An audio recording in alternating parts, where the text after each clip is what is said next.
جو امپورٹنٹ چیز ہے وہ یہ کہ اس کے اندر ایک ٹرانسپیرنسی، یہ ای بلنگ، ای بڈنگ اور پھر وہ جو جی آئی ایس میپنگ، اس سے یہ ہوگا کہ اس سے تو آخر میں جی آئی ایس میپنگ سے تو آپ مانیٹر کر سکیں گے. پہلے تو فزیکل جا کے انسپیکشنز ہوتی تھیں، انگریز کے زمانے میں تو وہ گھوڑوں پہ جاتا تھا.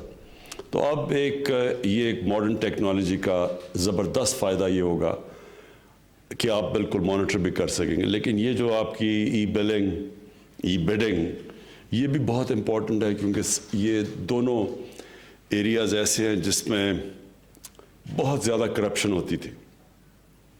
کرپشن اس طرح کہ ایک تو بڈنگ کے اندر پہلے سے جس طرح کانٹریکٹس دیے جاتے تھے وہ ایک بڑا ایک سیٹ سسٹم بن چکا تھا کرپشن کا، اور پھر جو نقصان ہوتا تھا وہ تو صرف ملک کو نقصان ہوتا تھا کہ جو پیسہ لگنا ہوتا تھا مثلا ایک سڑک کے اوپر، اس کا ایک حصہ چلا جاتا تھا لوگوں کی جیبوں میں.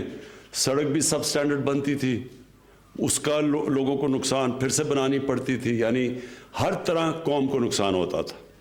اور یہ جب آپ جتنی ٹرانسپیرنسی ٹینڈر دینے میں اور بڈنگ میں لے کے آئیں گے اتنی کم گنجائش ہو جائے گی کرپشن کی. اور یہ جو آپ نے ای بلنگ کا کہا، اس کا بھی جتنا آپ آٹومیشن اور ٹیکنالوجی لے کے آئیں گے، اس میں بھی جتنی ہیومن انٹریکشن کم کرتے رہیں گے، اس میں بھی یہ جو انفارچونیٹلی جو ہمارا رشوت دینے کا پورا سسٹم بن گیا ہے، ایک جڑیں اندر تک چلی گئی ہیں. ایک سسٹم کے اندر ایک آلموسٹ ایکسیپٹیبلٹی ہو گئی ہے. لوگ سمجھتے ہیں کہ بس یہ پاکستان ایسا ہی رہے گا، تو اس کو یہ چیز ڈیفیٹ کرے گی. میں آپ کو مثال دوں، ہم آج سے 20 سال پہلے شوکت خانم کے اندر کینسر ہاسپٹل میں ہم نے سارا فیصلہ کیا کہ پیپر لیس ہوگا سب کچھ. ہم نے فیصلہ کیا کہ کوئی پرچیاں نہیں چلیں گی وہاں، صرف اور صرف ہر چیز آن لائن آ جائے گی، دوائیں سب کچھ آن لائن دی جائیں گی. ہم نے soft where in house develop کیا شوکت خانم میں، اور اس سے ایک دم کسی قسم کی کرپشن جو تھی وہ ختم ہو گئی. یعنی جو بھی کوئی سمجھتا تھا کہ دوائیوں کے اوپر پیسہ، امپاسبل ہو گیا، لوگوں کے لیے ناممکن ہو گیا کہ کہیں کسی چیز پہ پیسہ بنائے. اور ادھر سے یہ 20 سال پہلے وہاں کیا، اور میں 20 سال پہلے دنیا میں یہ سسٹمز آ چکے تھے. لیکن مجھے افسوس ہے کہ آج ایک 2021 کے اندر ہم یہ چیزیں ابھی بھی ہم پاکستان میں نہیں کر سکے. اور اس میں بہت بڑی ریزسٹنس ایک سٹیٹس کو سے آتی ہے. سٹیٹس کو کا مطلب کہ وہ لوگ جو پرانے نظام سے ناجائز فائدہ اٹھا رہے ہیں وہ چینج نہیں آنے دیتے. تبدیلی کیا ہوتی ہے؟ تبدیلی وہ ہوتی ہے سٹیٹس کو چینج کرنا. تو تبدیلی کیوں نہیں لوگ لا سکتے؟ کیونکہ جو سٹیٹس کو ہے، جو وہ لوگ جو ان کو آپ مافیا کہہ دیں، ان کو آپ ویسٹڈ انٹرسٹ کہہ دیں، وہ پرانے سسٹم سے کیونکہ فائدہ اٹھاتے ہیں وہ چینج نہیں آنے دیتے. اور یہ جو آٹومیشن ہے، جب ہمیں دنیا میں پتہ ہے کہ آٹومیشن سے کتنا فائدہ ہوا، میں آپ کو اپنی ایکسپیرینس شوکت خانہ میں بتا رہا ہوں کہ ایک دم تبدیلی آ گئی وہاں. یعنی ناممکن ہو گیا کسی کے لیے کسی قسم کی رشوت دینا لینا، دوائیوں میں گھپلا کرنا. تو باقی ہماری گورنمنٹ کے اداروں میں کیوں نہیں آیا؟ کیونکہ ایک سسٹم کے اوپر لوگ ایک کرپشن کا نظام چل رہا ہے. میں آپ کو ایک بتاؤں کہ شوکت خانہ میں ہمیں ایک دفعہ ایک گورنمنٹ کے ادارے میں بتاؤں گا نہیں کون سا ادارہ ہے، انہوں نے 3-4 لوگوں کا علاج کروایا شوکت خانم سے، اور انہوں نے کہا کہ ہم ان کے پیسے دیں گے. تو ادارے نے پیسے دے دیے ان جو مریضوں کا علاج ہوا.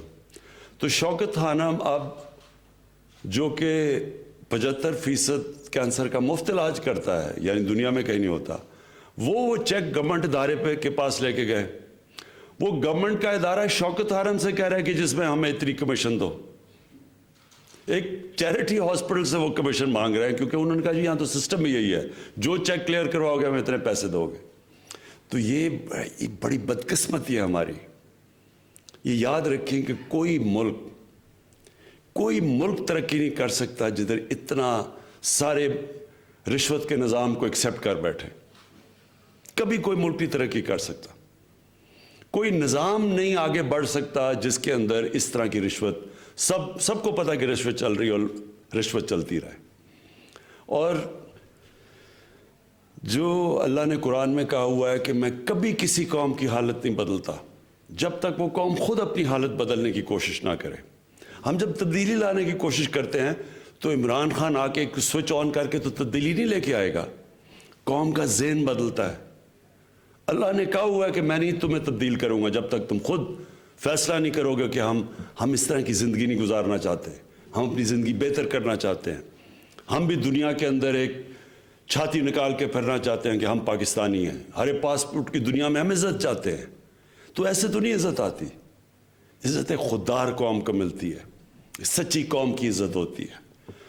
جب ملیشیا اور انڈونیشیا میں جب لوگوں نے اسلام قبول کیا تو وہاں کوئی مسلمان فوج تو نہیں گئی تھی,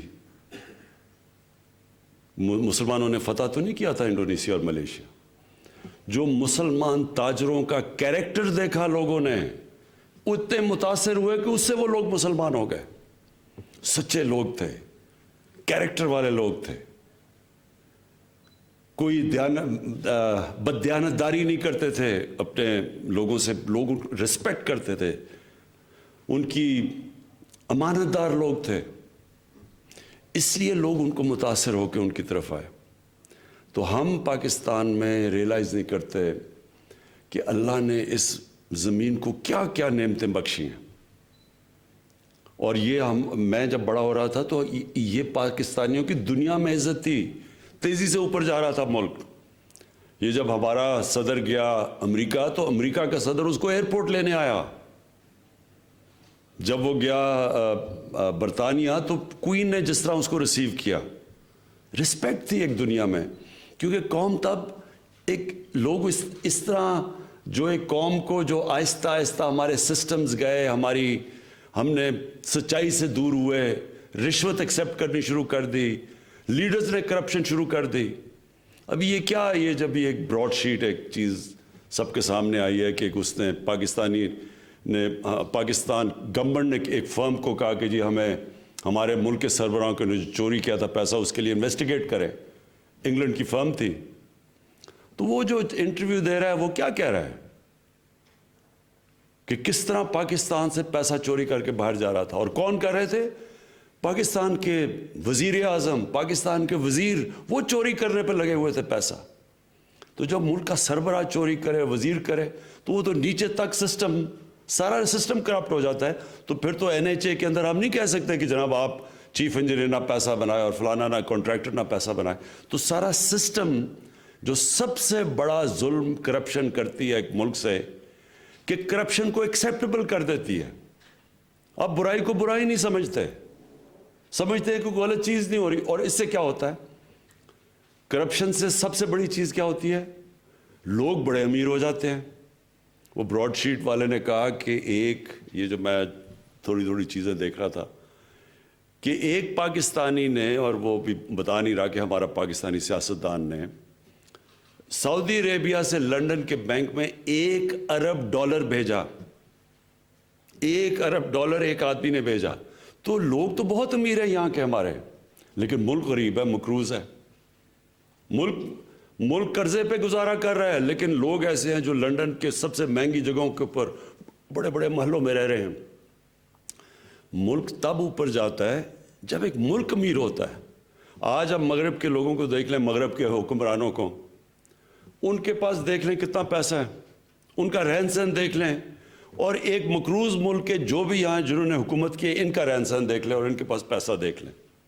آپ کو لگے گا کہ یہاں دودھ کی نہریں بہہ رہی ہیں, اور لگے گا وہ غریب ملک ہے. جب آپ ان کے پرائم منسٹرز کو پرانوں کو دیکھیں گے, ان کو جب ان کا رہن سہن دیکھیں گے, ان کے جب یونائٹڈ نیشنز میں جب گئے, ان کے جاتے ہیں پرائم منسٹرز یا ہیڈ آف اسٹیٹس UN کے اندر, تو وہ کتنا پیسہ خرچ کرتے ہیں. اور جو ہمارے یہاں سے ایک مقروض ملک میں جا کے کس طرح وہاں رہتے تھے, کس طرح پینٹ ہاؤس اور ہوٹل کے اوپر پورے جو سب سے مہنگے ہوٹلوں میں جا کے رہتے تھے.